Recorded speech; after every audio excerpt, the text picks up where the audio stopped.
Belum ada bukti kalau orang Islam masuk Kristen itu karena ekonomi. Karena di dalam kekristenan itu para hamba Tuhan, pendeta dan juga mentor itu mendidik anak didiknya dengan cara yang benar.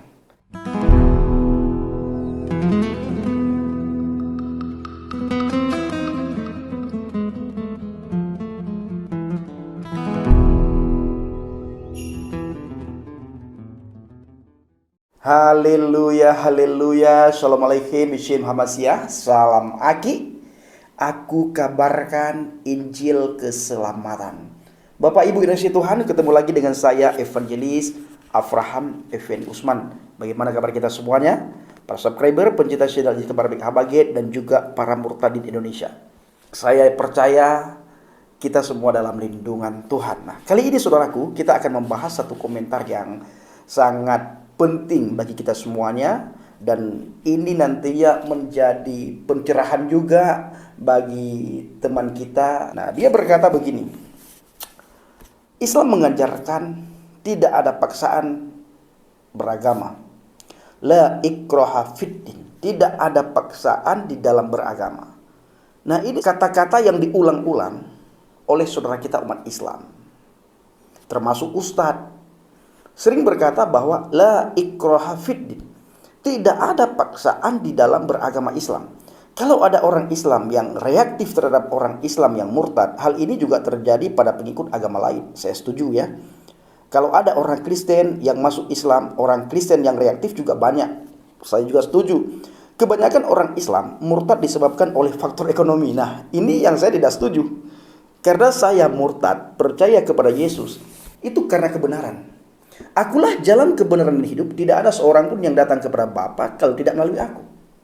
Nah, beredar isu di lapangan bahwa orang yang keluar dari agama Islam itu karena ekonomi. Itu beredar isu. Waktu saya berada di dalam agama Islam, juga saya mengatakan hal yang sama. Saya berasumsi hal yang sama bahwa orang yang keluar dari agama Islam itu karena ekonomi, karena jabatan, karena harta, karena wanita, karena hal-hal duniawi. Ternyata setelah saya mengalami Tuhan melalui Yohanes 14 ayat 6, akulah jalan kebenaran dan hidup, tidak ada seorang pun yang datang kepada Bapa kalau tidak melalui aku. Ternyata isu yang beredar di saat saya masih berada di agama Islam itu adalah pembohongan publik. Justru terjadi sebaliknya. Orang Kristen yang pindah keyakinan masuk ke agama ini itu karena ekonomi. Banyak kok kita melihat. Makanya orang Kristen ketika menjadi mu'alaf, apa yang terjadi? Selalu membohongi publik, membohongi jemaat tentang kekristenan.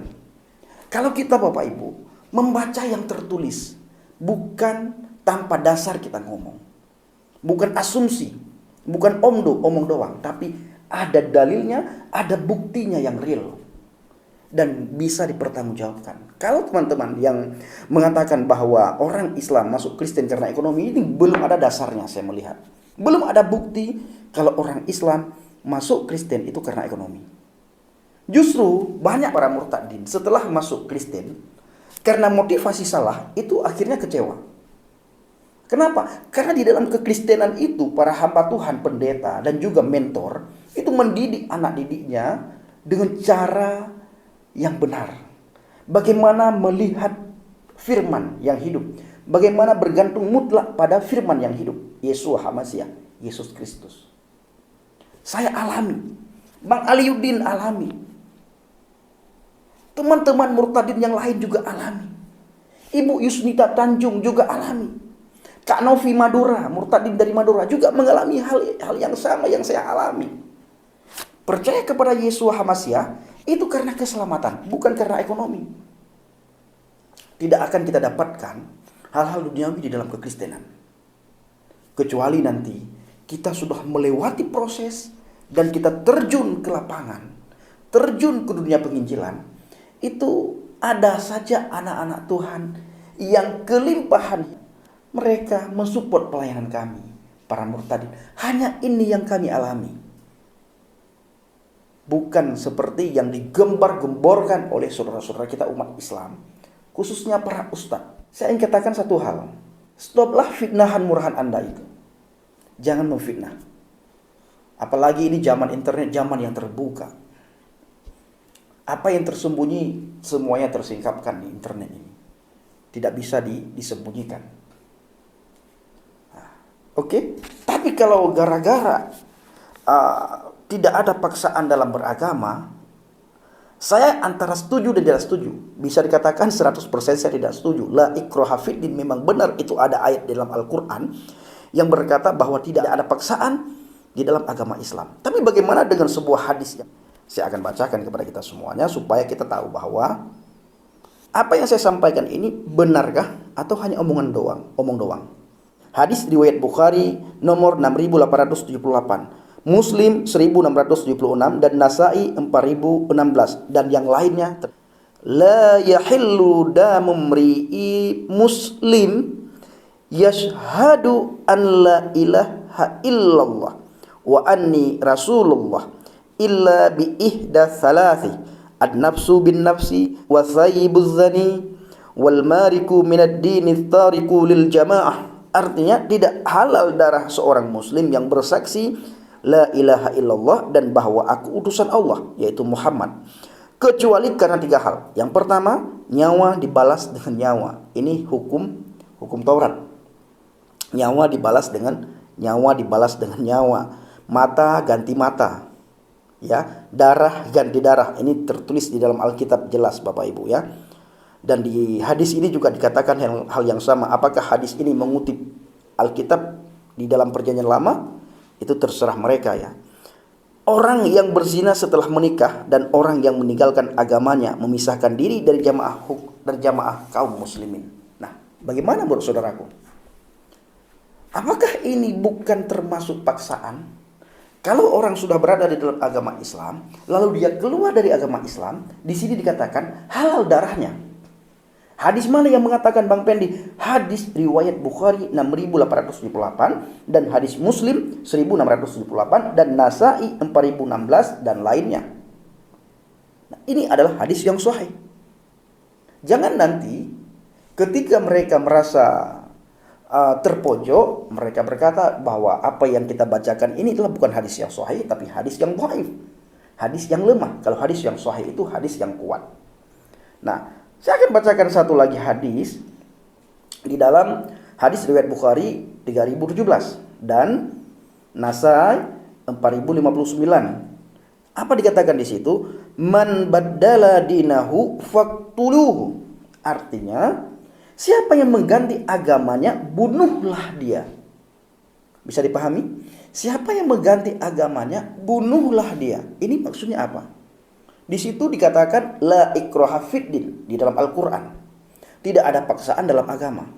Di dalam beragama Islam tidak ada paksaan. Tetapi di hadis ini siapapun yang keluar dari agama Islam faqtuluhu, maka bunuhlah mereka.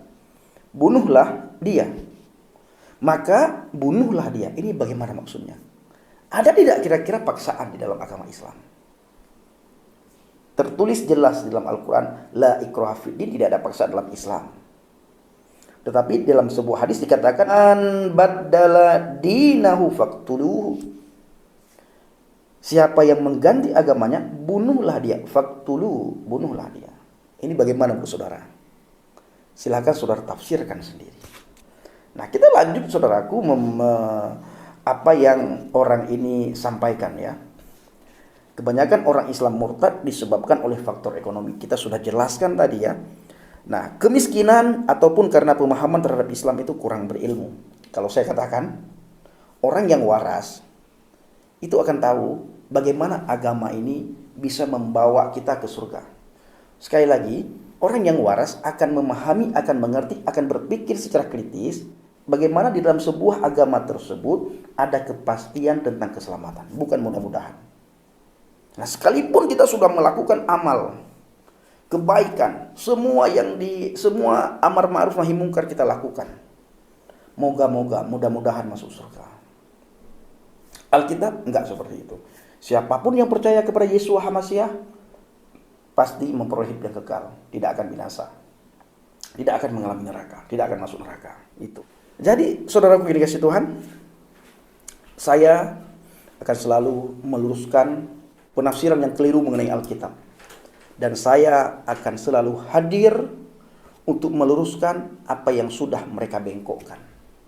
Untuk meluruskan apa yang selama ini mereka fitnahkan terhadap kekristenan.